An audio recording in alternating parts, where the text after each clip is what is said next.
Hola, soy Elena Pérez del Departamento de Estadística e Investigación Operativa, Aplicadas y Calidad del campus de Alcoy. Voy a presentar un tema de control de calidad, los gráficos de control por atributos, nuevas metodologías. Esta presentación se ha estructurado en los siguientes puntos. En primer lugar, se realizará una introducción y se definirá el objetivo de esta presentación. A continuación, se explicará el diseño gráfico de DSU y, por último, se expondrán las conclusiones. Pasamos al primer punto, la introducción y los objetivos. Tenemos que existen dos tipos de gráficos de control, por variables y por atributos. En los gráficos por variables, la característica de calidad es una variable que puede medirse y expresarse como un número en una escala de medición continua.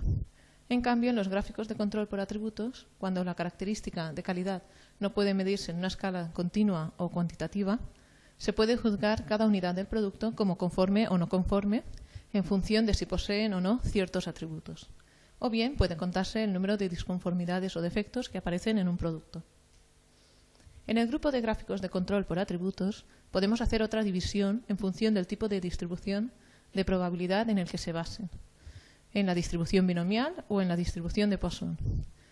Tenemos que, basados en la distribución binomial, está el gráfico NP, que cuantifica el número de unidades defectuosas en muestras de tamaño constante, y el gráfico P, en el que se mide el porcentaje de unidades defectuosas en muestras de tamaño variable.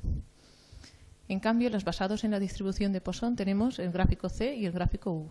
En el primero, contabilizamos el número de defectos por muestra en muestras de tamaño constante, y en el segundo sería el número de defectos por unidad en muestras de tamaño variable. En los gráficos de control hay diversas metodologías que se han empleado tanto para gráficos por variables como para gráficos por atributos. Pero la metodología de Daudin ha sido de las últimas en desarrollarse en gráficos por atributos.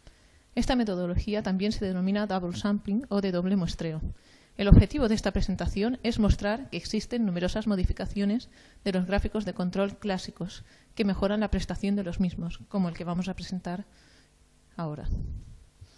Ahora vamos a ver el siguiente apartado, el diseño del gráfico DSU. En esta diapositiva tenemos el diagrama de flujo del gráfico U, pero vamos a pasar a explicar en la siguiente diapositiva el diagrama de flujo del gráfico DSU que se propone.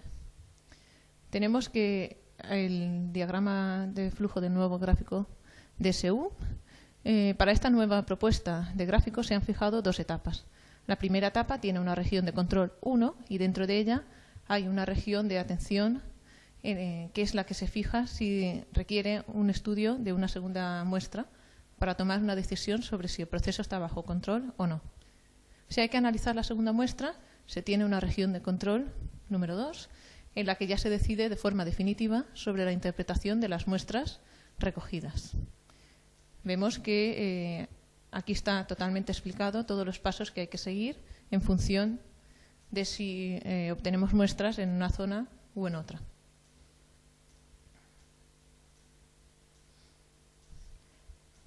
Bien, en esta nueva figura que vemos aquí, vamos a ver cómo funcionaría este tipo de gráfico.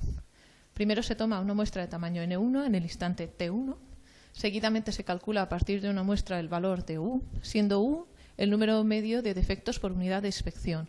Entonces se pregunta si se encuentra dentro de los límites de control establecidos, LCI, LCS, que son los límites de control inferior y superior. Si la respuesta es no, se concluye que el proceso está fuera de control y en ese caso se han de encontrar las causas de la salida del control del proceso y seguidamente corregirlo tomando las medidas necesarias. Si en cambio sí que se encuentra dentro de los límites de control establecidos, se averigua si se encuentra dentro de la región de atención marcada, que es la que tenemos en el punto número 3. Si la respuesta es negativa porque está en el intervalo de los límites de atención, que sería el punto 2, entonces se concluye que el proceso es estable y bajo control, con lo que T unidades de tiempo después se volvería a tomar una muestra de tamaño N1. Si por el contrario se encuentra en la zona de atención, en el punto 3, tomaremos una muestra de tamaño N2 inmediatamente después y se calcula el parámetro U', número medio de defectos por unidad de inspección en la segunda etapa. Después se considerará si se encuentra dentro de los límites de control nuevos marcados al efecto para un segundo muestreo. Si es que no, tendríamos el punto 5, el proceso está fuera de control y se tendrá que revisar. O bien, si es que sí, el punto 4, el proceso es estable y bajo control, pasando de nuevo a la primera etapa. En esta etapa, el punto 6 indica que el proceso es estable y bajo control, y continuaríamos el proceso normalmente. Bien, para este nuevo gráfico se han de calcular los límites de control y de atención de las dos etapas y de los tamaños de muestra N1 y N2 que mejoren la curva de potencia, de forma que mejore las prestaciones del gráfico por atributos U clásico. Entonces, veis, tenemos aquí los límites de control de la primera etapa, los límites de control de la segunda etapa, que serán diferentes a los de la primera etapa, y los dos diferentes tamaños de muestra, que también pueden ser iguales según el caso. Al tratar de maximizar la potencia del gráfico DSU menos la potencia del gráfico U, se exige que el error de primera especie sea igual en ambos gráficos. Asimismo, tenemos que en cuanto al tamaño de muestra se establece que el tamaño medio de muestra obtenido en las dos etapas del gráfico DSU debe ser menor o igual que el tamaño de muestra establecido en el gráfico U. Y ahora vamos a mostrar la formulación matemática de este nuevo gráfico.